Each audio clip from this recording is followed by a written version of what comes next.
Welcome to the Just Jim Radio Show. Wow, I sounded like a radio announcer there for a minute. Instead of myself, welcome to the Just Jim Radio Show. I might do some voiceovers. Anyway, glad you're here. We're here at Just Jim to bring to you some inspiration, some information, some ways of seeing things that might have you look a little differently at yourself, at life. To be together, to share in a way that supports each other and being able to gain some more fulfillment, a little bit more joy, maybe some fun. So know that we are here with you at the Just Jim Radio Show to connect and to be community together in the way we make our way through life. We do that in different ways. We do that through interviews. We do that through conversations and discussions in pairs and sometimes more. And we do that in discussions that I offer, which I'll be doing today. I've been doing this for a number of decades, helping people find their way, their truth, through counseling, through healing, through other ways of finding your path and your truth. And one of the things that I'll be teaching with actually co-facilitating with Alexandria Mezzanina is balancing the divine masculine and divine feminine. And don't let the topic throw you off. It's really about the essence and energy of what all of us are. So I thought it would be interesting to share a little bit on a show, and then we'll be having this co-facilitated class in September also, so you can experience that. But balancing the divine masculine and divine feminine, what is that? Obviously, each of us are our own gender, whatever that might be. And I'm not talking about preference here. I'm talking about how we are energetically, at an energetic level. The full potential for any individual, whether they come in as male or female, is to be able to balance these energies within ourselves. They represent certain things, which we'll get to in just a minute. But both men and women carry feminine and masculine characteristics, ideas, wisdom, different pieces of the puzzle, and they show up in the way that we think, feel, behave in our lives. Sometimes for each individual, you can overdevelop one or another, a very strong masculine energy or a very open feminine energy.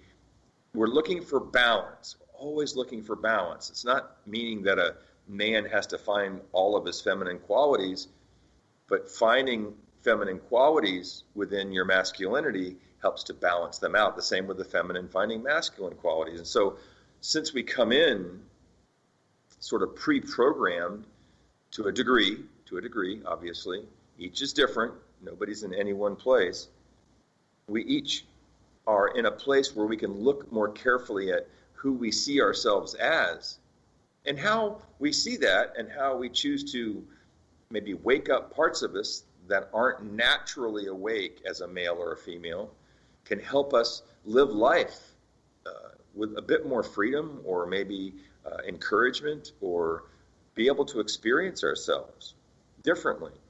And it's interesting because, yes, there are family of origin reasons, or there are family history kind of things. There are different inner child kind of issues that can affect the way our femininity and masculinity show up in our lives. And yet we know that each of us have made our own decisions. And so we really have to take responsibility for how we have ended up in this moment. And so I don't know how you might describe yourself.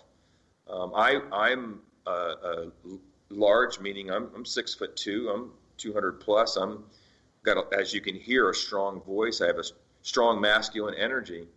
One of the things you would find out as you listen or as you connect or get to know me, that I have over time gotten in touch with my feminine energy, my feminine, divine feminine, as they might call it. And that's me being more gentle and soft, which we'll talk about in a minute, in my strength and courage. So there's these pieces of the puzzle that dance well together, And our past can have something to do with where we are or where we choose to be.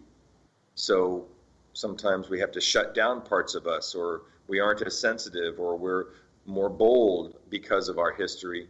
And so we have to look at, we are the ones that have been responsible for creating that. What are we going to do now? And so today, we're in a world that's filled with all kinds of things going on in it. This pandemic is occurring, and we're trying to figure out a way out of it. We've got a political situation with the election coming up, and no political opinions here today, but we've got a lot of things happening that are affecting our balance of who we are. So this is a chance to take a look at a topic or an idea that we can use purposefully and deliberately to bring more balance to our lives. Now, you would most likely hear the term divine feminine more frequently than the divine masculine.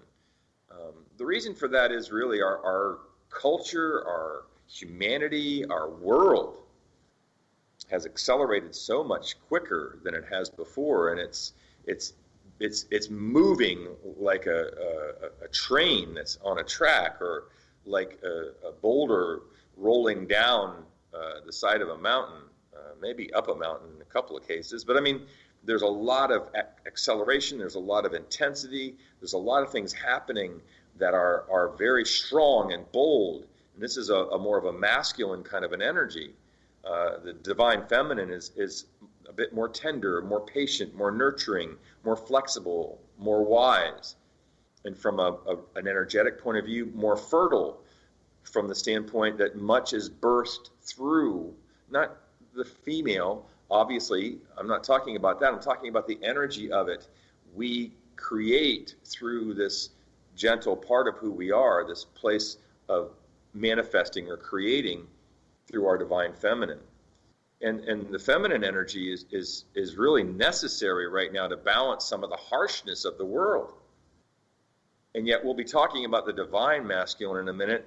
That's helping balance out these energies that are so bold and strong, forceful even, into a more relaxed, tender or wise or patient or nurturing kind of an energy. So it's not about one or the other.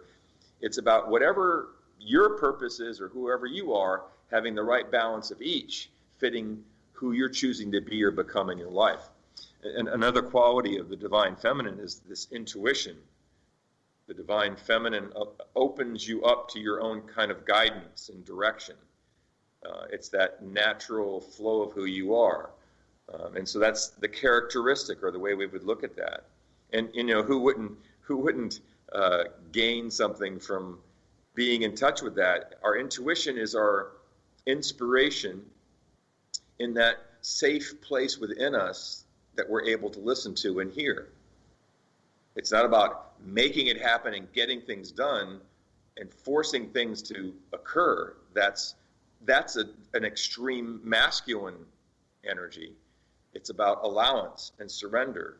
It doesn't mean that the feminine isn't strong. We're not talking about male, female. We're talking about being naturally open in the flow of who we are as the characteristic of the divine feminine. And it's about being loving and guiding and honoring. That's not something that we can always allow. It's not something we are comfortable with, male or female. Frequently, we feel as if we have to put our defenses up, or we have to, keep in place what's going to keep us safe, maybe our image, or portray ourselves in a certain way. The divine feminine allows you to just relax and be in that moment. The divine masculine can bring the strength or whatever's necessary to move through that openness and that freedom. And yet, as you can imagine, the divine feminine is related to creation from the standpoint, the feminine energy, or the birthing of into the world. And so there's supports the whole idea of creating and putting things in place to bring something new into the world. And so your spirit, your purpose within you, can be nurtured by the divine feminine, can be guided by the divine feminine, can be open to allow its intuition and inspiration to carry you into a different expression of yourself. And if you're coming from a male point of view, this is like relaxing into the gentler, softer part of you. This doesn't mean you're showing up in the world as that. You're simply allowing that energy to be activated or awakened within you so that you can allow yourself to be more at ease, to move with more freedom, to make sure you're taking care of yourself and in your expression, how that's showing up with others. In force, there's defense. In power, there's presence. Power is being your truth and allowing it to show without having to force it on anybody else. That's the divine feminine. Whereas the forcing yourself on is not the divine masculine. It's a extreme masculine energy that is going on, like I said, far more in the world than it needs to be at this point in time. And so we could use a little bit of the, let's just say, the mother's love or the tender caress of our beloved, or the support of a sister or an aunt. These energies in the real world can be very helpful to us if we're open to them, which, whether we're male or female, can be difficult for us because there's that whole sense of being safe and feeling comfortable. Now, a divine masculine, a healthy divine masculine, in the sense that we're looking at the tender, wise, patient, nurturing aspects of the divine feminine, we've got a divine masculine being fearless, courageous. He's being a protector, a provider. He's loyal. It isn't about making it, getting it done. It's about being this energy, and it's in balance. The protector, or the part of the masculine energy, the divine masculine, doesn't have to go out and attack in order to defend.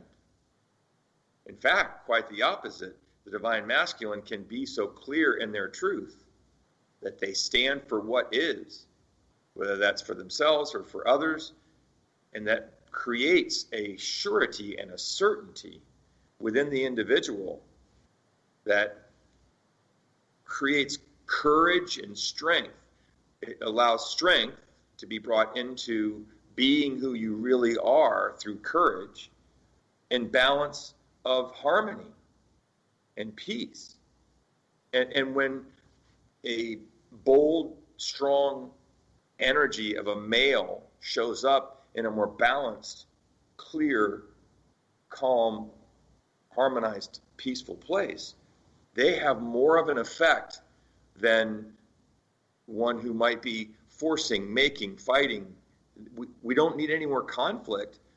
We need to be in that strength of our truth and to naturally stand in it and for it, not against and not in retreat, but who we truly are. And in a divine masculine energy, male or female, knows that power but doesn't misuse it or abuse it. That's what's going on right now. These people who might be, or organizations that might be dominated by what appear to be a masculine energy, male energy, are thinking that the way to make it happen is to force the issue. So much of that is happening. A masculine, divine masculine as a leader is true, and in his truth speaks it in such a way that it is seen and heard and respected and honored. Here's pieces of the puzzle that are